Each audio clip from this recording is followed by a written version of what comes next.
मैं बलवंत सिंह यादव, अध्यापक, Gandhi inter college Quba, महनाजपुर, Azamgarh.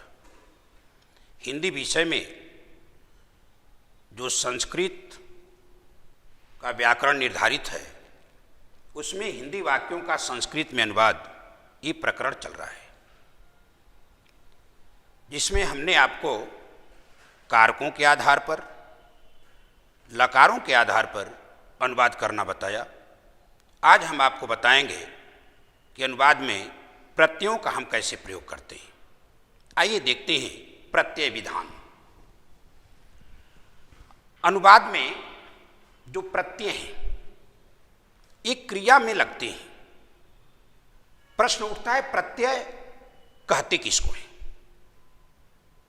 परिभाषा दी गई है, प्रतीयते विधीयते अनेन इति प्रत्यय।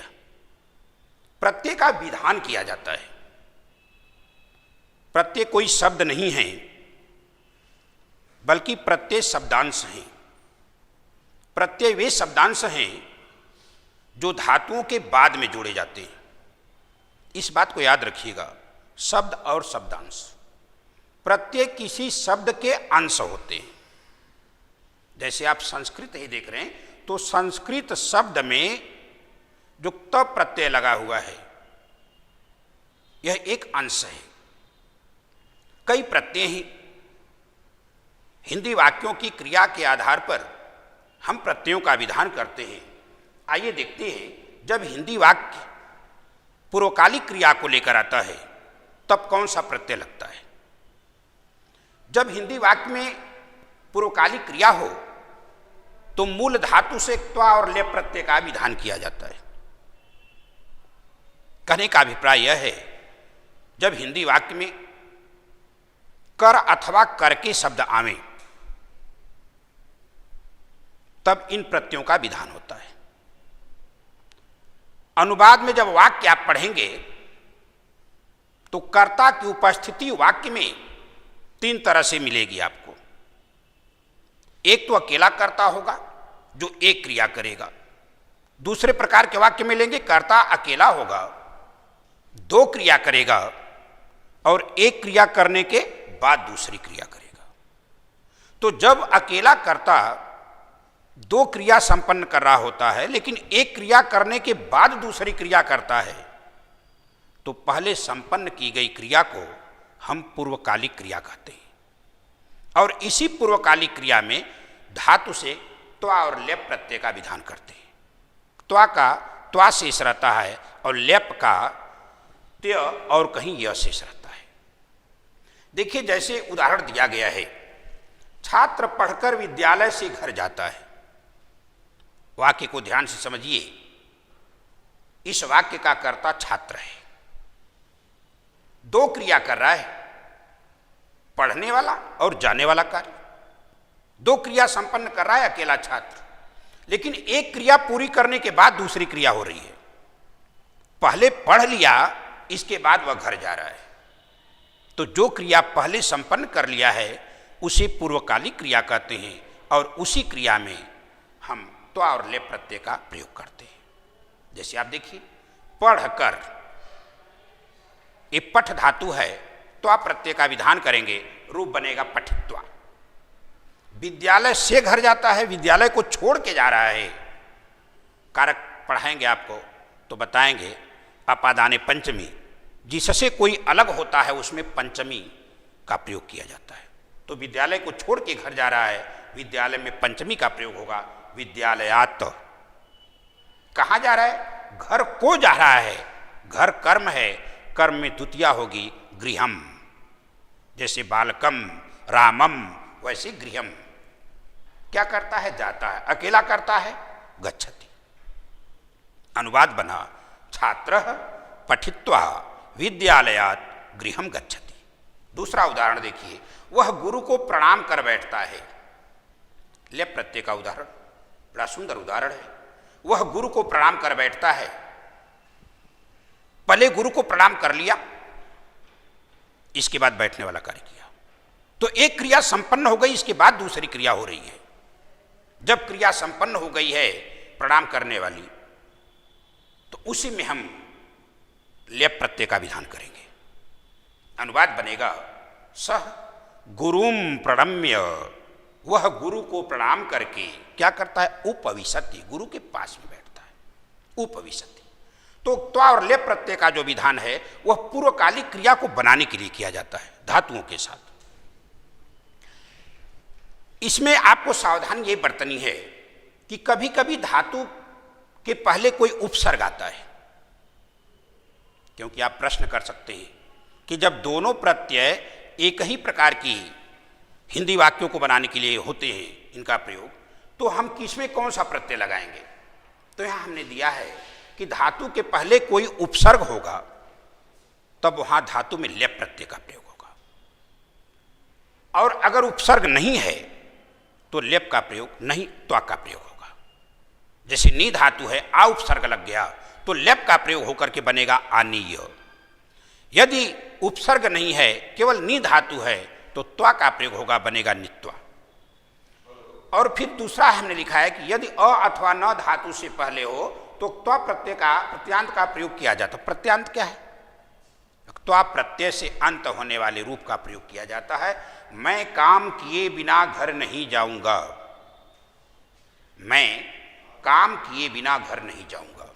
देखिए न है, नहीं है, अनुवाद क्या बनेगा, अहम कार्यम, कार्य को अकृत्वा, क्योंकि क्री धातु में त्वा जोड़ेंगे तो कृत्वा बनेगा, और यहां अ जोड़ेंगे अकृत्वा। अहम कार्यम अकृत्वा गृहम न गमिष्यामि, मैं कार्य को बिना किए घर नहीं जाऊंगा।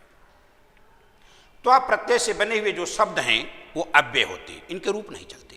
जैसे गत्वा हो गया, पठित्वा हो गया, भूत्वा हो गया, श्रुत्वा हो गया, इनके रूप नहीं चलते। क्यों, क्योंकि ये अव्यय हैं और अव्ययों के रूप नहीं चलते। सदृशम त्रिशुलिंगेषु सर्वासु च विभक्तिषु वचनेषु च सर्वेषु यत्न वेतद अव्ययम, जो सभी लिंगों में, सभी वचनों में, सभी विभक्तियों में एक समान रहता है, जिसका रूप नहीं बदलता, उसे हम अव्यय कहते हैं। देखिए त्वा और लेप प्रत्यय से बने हुए कुछ प्रत्यांत रूप हैं। ज्ञा धातु में त्वा जुटा है, ज्ञा माने जानना। यदि हिंदी वाक्य में आ गया जान कर, तो आप कौन सा प्रत्यांत रूप बनाएंगे, ज्ञा धातु में त्वा प्रत्यय जोड़ेंगे, बनेगा ज्ञात्वा। गम धातु में त्वा जोड़े हैं तो बनेगा गत्वा। दृश धातु से जोड़ेंगे तो बनेगा दृष्टवा। पा धातु में जोड़ेंगे तो क्या बनेगा, पित्वा। ये समझिएगा, सेट और अनिट धातुएं होती हैं, कहीं ई जोड़ा जाता, कहीं नहीं जोड़ा जाता, लंबी प्रक्रिया है। अब आ उपसर्ग है, नी उपसर्ग है, नी धातु लेप प्रत्यय, देखिए यहाँ पे आ उपसर्ग नी धातु में जोड़ा गया, लेप प्रत्यय लगा आनीय। वी उपसर्ग है, जी धातु, लेप प्रत्यय जोड़ा गया विजित्य, जीत करके। अब है उपसर्ग गम धातु में जोड़ा गया है, चूंकि उपसर्ग पहले है इसलिए लेप प्रत्यय बना रूप अवगम्य। ये पूर्वकालिक क्रिया बनाने के लिए धातुओं से त्वा और लेप प्रत्यय का प्रयोग होता है। अब वर्तमान कालिक क्रिया बनाने के लिए धातुओं में सत्रि और सानच प्रत्यय का प्रयोग होता है। ध्यान से समझिएगा, अभी हमने आपको बताया था कि जब वाक्य का कर्ता अकेला हो और वो दो क्रिया कर रहा हो, एक क्रिया करने के बाद दूसरी क्रिया करता है, तब तक त्वा लेप होता है। लेकिन जब साथ साथ दोनों क्रिया कर रहा होता है तो उस धातु से सत्रि और सानच प्रत्यय का विधान होता है। और ऐसे वाक्यों के हिंदी क्रिया आप देखेंगे तो क्या लेकर आएगा, हुए अथवा हुआ, हुआ और हुए लेकर आएगा। जैसे मोहन जाते हुए खाता है, मोहन पढ़ते हुए सोता है। कभी कभी द्वित्व होता है, वह पढ़ते पढ़ते जाता है, वह खाते खाते जाता है, वह लेटे लेटे पढ़ता है, तो घबराने की जरूरत नहीं है, सत्रि और सानच का ही प्रयोग होगा। जब वाक्य का कर्ता एक साथ दो क्रिया कर रहा होता है तो उस धातु में सत्रि और सानच का प्रयोग होता है। सत्रि का अत और सानच का आनमान शेष रहता है। एक बड़ा सुंदर उदाहरण यहां है, लड़का पढ़ता हुआ जाता है। देखिए लड़का कैसे जाता, पढ़ता हुआ जाता है। पढ़ भी रहा है और जा भी रहा है, दोनों क्रिया साथ हो रही है। तो पठ धातु में हम सत्री प्रत्यय का विधान करेंगे, बनेगा पठन। बालकः पठन गच्छति। आप प्रश्न कर सकते हैं कि सर सत्री प्रत्यय जब लगेगा धातु में तो प्रत्यांत रूप हम कैसे बनाएंगे? बड़ा संक्षेप में आपको हम बता रहे हैं। जिस धातु में, याद रखिएगा, जिस धातु में सत्री प्रत्यय लगाना हो उस धातु के लट लकार प्रथम पुरुष बहुवचन, फिर से सुनिए, जिस धातु में सत्री प्रत्यय लगाना हो उस धातु के लट लकार प्रथम पुरुष बहुवचन के रूप में से हम ती निकाल देते हैं। जो रूप बचता है ती निकालने के बाद वह पुल्लिंग एक वचन का रूप होता है। जैसे पठ धातु में सत्री लगाना हो तो कैसे लगाएंगे? पठति पठतः पठन्ति, बहुवचन में आया पठन्ति, ती निकाल देंगे तो बनेगा पठन। पठन होगा पढ़ता हुआ या पढ़ते हुए। देखिए परस्मैपदी धातुओं में सत्री प्रत्यय लगता है और आत्मनेपदी धातुओं में सानच प्रत्यय लगता है। सानच का आन और मान शेष रहता है। जब धातु आत्मनेपदी का रूप चलाएंगे, कैसे लगाएंगे सानच को? वर्तमान काल में धातु के प्रथम पुरुष एक वचन के रूप में से ते निकालेंगे। जैसे लब धातु है लभते, ते निकाल देंगे, बचा क्या? लब। अब भ आकारांत है तो उसमें मान जोड़ेंगे, लभमान। यदि धातु कोई स्वर है, जैसे कुरुते है रूप बना, प्रथम पुरुष एक वचन में कुरुते रूप बना, ते निकाले, बचा कुरु। अब आप क्या करेंगे? जब कुरु बचा, अकारांत नहीं है उकारांत है, तो हम मान न जोड़ करके आन जोड़ेंगे। जब किसी स्वर से समाप्त हो रही है तो हम उस समय आन, ये अ के अलावा कोई समाप्त हो रहा है, उ, ए आदि, या कोई व्यंजन से समाप्त हो रही है वह धातु का रूप, तो हम क्या जोड़ेंगे? आन जोड़ेंगे। केवल अस्वर से समाप्त हो रहा है तो मान जोड़ेंगे। कुरु में आन जुटेगा कुरवान। दत्त में जैसे दत्ते, ते निकालेंगे, दत्त बचा, ददान। ऐसे ही आप देखिए नोट में दिया गया है, सत्र का प्रयोग परस्मैपदी धातुओं से और सानच प्रत्यय का प्रयोग आत्मनेपदी धातुओं से होता है, जैसा हमने अभी बताया। और सबसे बड़ी विशेषता देखिए इन प्रत्ययों की, इन प्रत्ययों से बने हुए शब्द विशेषण की तरह प्रयुक्त होते हैं। ये किसी की विशेषता बतलाते हैं। जैसे लड़का पढ़ता हुआ जाता है, लड़का जाता है, विशेषता क्या है? पढ़ते हुए जा रहा है, तो ये विशेषण का काम करते हैं। वह लेटी लेटी खाती है, वह खा तो रही है, कैसे? लेटी लेटी। तो ये विशेषण का काम करते हैं जो अपनी संज्ञा की विशेषता बतलाते हैं। हंसती हुई लड़की को देखो, देखो दूसरा उदाहरण, हंसती हुई लड़की को देखो, लड़की को देखो, लड़की क्या करे? हंस भी रही, देखो हंसती हुई लड़की को देखो, देखने वाला भी काम करना, तो हसंतीम बालिकाम पश्य। इस तरह से सत्री और सानच का प्रयोग जब आप करेंगे धातुओं में तो जो प्रत्यांत रूप बनेंगे, प्रमुख प्रत्यांत रूप आप उदाहरण के रूप में देखिए, गम में जब सत्री जोड़ेंगे तो बनेगा गच्छन। क्यों? क्योंकि गच्छन्त में ती निकालेंगे, गच्छन बनेगा, पुल्लिंग एक वचन। दृश्य में जोड़ेंगे पश्यन, क्योंकि पश्यति पश्यत पश्यंत रूप चलता है। ऐसे घ्रा में जोड़ेंगे तो जिघ्रन। यज धातु सानच प्रत्यय जोड़ेंगे तो बनेगा यजमान, क्योंकि यजते होता है, आत्मनेपदी एक वचन में ते निकालेंगे, यज रूप बचेगा। यज अकारांत है, अकारांत में मान जुड़ेगा, यजमान। लभ धातु सानत, ये भी बनेगा लभमान। क्यों? क्योंकि लभते, ते निकालेंगे, बचेगा लभ, जोड़ेंगे आप मान। क्यों? क्योंकि लभ जो शब्द है वह अकारांत है, भ में अ है। ऐसे कंप सानच कंप माना। तो गच्छन जाते हुए, पश्यन देखते हुए, जिघ्रन सूंघते हुए, यजमान यज्ञ करते हुए, लभमान प्राप्त करते हुए, और कंपमान कांपते हुए, ये अर्थ बनेगा इन प्रत्यांत रूपों का। अब है उत्तरकालिक क्रिया बनाने के लिए तुमुन प्रत्यांत रूपों का प्रयोग। आपने पूर्वकालिक, वर्तमानकालिक दो क्रियाओं को बना लिया। अब उत्तरकालिक क्रिया है तो कौन प्रत्यय लेगा? तुमुन। आप पढ़े होंगे चतुर्थी विभक्ति, जिसका चिन्ह है के लिए, तो चतुर्थी विभक्ति के ही भाव में ये भी प्रत्यय लगता है। अंतर क्या है? ये क्रियार्थक क्रिया में प्रयुक्त होता है, याद रखिएगा, क्रियार्थक क्रिया। इसमें नहीं लिखा हुआ है, मैं आपको समझा रहा हूं। क्रियार्थक क्रिया, क्रियार्थक क्या होती है?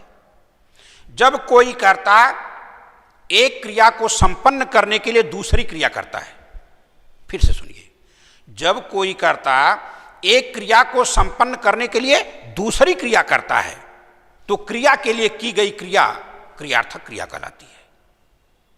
तुम उनका तुम शेष रहता है। देखिए, मैं घर जाना चाहता हूं, मैं घर जाना चाहता हूं, कब माने जाना, तुमुन लगेगा धातु में। मैंने कहा तुमुन का तुम शेष होता है, गंतुम। मैं घर जाना चाहता हूं, चाहने वाली क्रिया हो रही है जाने के लिए, दो क्रिया, एक क्रिया दूसरी क्रिया के लिए। तो अहम गृहम गंतुम इच्छामि। दूसरा उदाहरण है, वह पढ़ने के लिए स्कूल जाता है। उदाहरण देखिए, बिल्कुल स्पष्ट कर रहा है इस नियम को, इस प्रत्यांत रूप को। तुमुन प्रत्यय कब लगता है उदाहरण बता रहा है। मैंने अभी कहा क्रियार्थक क्रिया। एक क्रिया के लिए जब दूसरी क्रिया होती है, क्रिया के लिए क्रिया क्रियार्थक क्रिया। यहां उदाहरण देखिए, वह पढ़ने के लिए स्कूल जाता है। स्कूल जा रहा है किस लिए? पढ़ने के लिए। तो पढ़ने वाला कार्य करने के लिए, पढ़ने की क्रिया संपन्न करने के लिए वो स्कूल जा रहा है। तो एक क्रिया के लिए दूसरी क्रिया, जिस क्रिया के लिए क्रिया की जाती है उस क्रिया में, उसके धातु में तुमुन प्रत्यय का प्रयोग होता है। आप ये मत समझिएगा क्रिया में, क्रिया के मूल रूप को धातु कहते हैं। आगे हम आपको शब्द रूप धातु रूप पढ़ाएंगे तो बताएंगे धातु किसे कहते हैं। क्रिया के मूल रूप को धातु कहते हैं। जैसे गच्छत क्रिया है, मूल रूप है गम। पठत क्रिया है, मूल रूप है पठ। तो यहां क्या है? पढ़ने के लिए धातु है पठ, पठ में तुमुन जोड़ेंगे बनेगा पठितुम। अनुवाद क्या हुआ? सह पढ़ने के लिए, पठितुम कहाँ जाता है? स्कूल जाता है, माने विद्यालय को जाता है, विद्यालयम जाता है, गच्छति। सह पठितुम विद्यालयम गच्छति। तुमुन प्रत्यय से बने शब्द अव्यय होते हैं। अव्यय, अव्यय क्या है? अविकारी शब्द। जब हम शब्द रूप पढ़ाएंगे आपको बताएंगे मूल रूप से दो प्रकार के, विकारी और अविकारी। विकारी वे शब्द होते हैं जिनका रूप चलता है, जिनमें परिवर्तन होता है। संज्ञा, सर्वनाम, विशेषण, क्रिया, ये क्या है? ये विकारी हैं, इनका रूप चलता है। अव्यय क्या है? अविकारी हैं, इनका रूप नहीं चलता। मैंने अभी आपको बताया था, सदृशम त्रिषु लिंगेषु सर्वासु च विभक्तिषु वचनेषु च सर्वेषु यत्नव्येतत् अव्ययम्। जो तीनों लिंगों में, सभी विभक्तियों में, सभी वचनों में एक समान होते हैं, व्यय नहीं होता, वो अव्यय है। जब दोनों क्रियाओं का कर्ता एक हो तभी इसका प्रयोग होता है, याद रखिएगा। चतुर्थी विभक्ति और तुमुन प्रत्यांत रूप में अंतर क्या है? चतुर्थी विभक्ति और तुमुन प्रत्यांत से बनी हुई क्रिया में अंतर यह है कि इसका कर्ता एक होता है। देखिए, वह पढ़ने के लिए स्कूल जाता है, दोनों क्रिया कर्ता वह। चाहे मोहन कर देंगे, मोहन पढ़ने के लिए जाता है तो मोहन पढ़ने के लिए जाता है, दोनों क्रिया मोहन कर रहा है, बात याद रखिए। और चतुर्थी में क्या होता है?